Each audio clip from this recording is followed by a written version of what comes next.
দেশের পরিবর্তিত প্রেক্ষাপটে শ্রেণী কার্যক্রম বিঘ্নিত হওয়া এবং অভিভাবকদের দাবির পরিপ্রেক্ষিতে মাধ্যমিকের বার্ষিক পরীক্ষা গ্রহণের নতুন নির্দেশনা জারি করেছে মাধ্যমিক ও উচ্চশিক্ষা অধিদপ্তর মাওসি। নতুন নির্দেশনা অনুযায়ী শিক্ষা প্রতিষ্ঠানে পরীক্ষার আগ পর্যন্ত সংক্ষিপ্ত সিলেবাসের যতটুকু পড়ানো শেষ হবে তার ভিত্তিতে ষষ্ঠ থেকে নবম শ্রেণীর বার্ষিক পরীক্ষা নেওয়া হবে।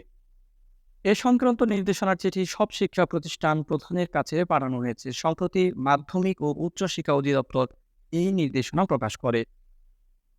নির্দেশনায় বলা হয়েছে, এলসিটিবি থেকে পাঠানো চিঠির আলোকে 2024 শিক্ষাবর্ষের ষষ্ঠ থেকে নবম শ্রেণীর শিক্ষণকালীন মূল্যায়ন এবং বার্ষিক পরীক্ষা পরিচালনার জন্য সাধারণ নির্দেশনা ও বিষয়ভিত্তিক নির্দেশনায় দেওয়া সংক্ষিপ্ত পাঠ্যসূচি এবং নমুনা প্রশ্নপত্র ও মানবন্টন ইতিমধ্যে শিক্ষা প্রতিষ্ঠানে পাঠানো হয়েছে।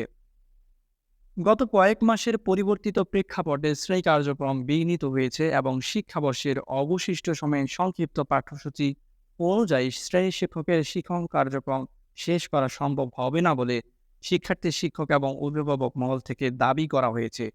বিষয়টি বিবেচনায় নিয়ে শিক্ষা প্রতিষ্ঠানগুলোতে আগামী বার্ষিক পরীক্ষার আগ পর্যন্ত সংক্ষিপ্ত সিলেবাসের যতটুকু অংশ সম্পন্ন করতে পারবে তার ভিত্তিতে নমুনা প্রশ্নপত্রের আলোকে প্রশ্নপত্র তৈরি করে বার্ষিক পরীক্ষা নিতে পারবে শিক্ষা প্রতিষ্ঠানগুলো।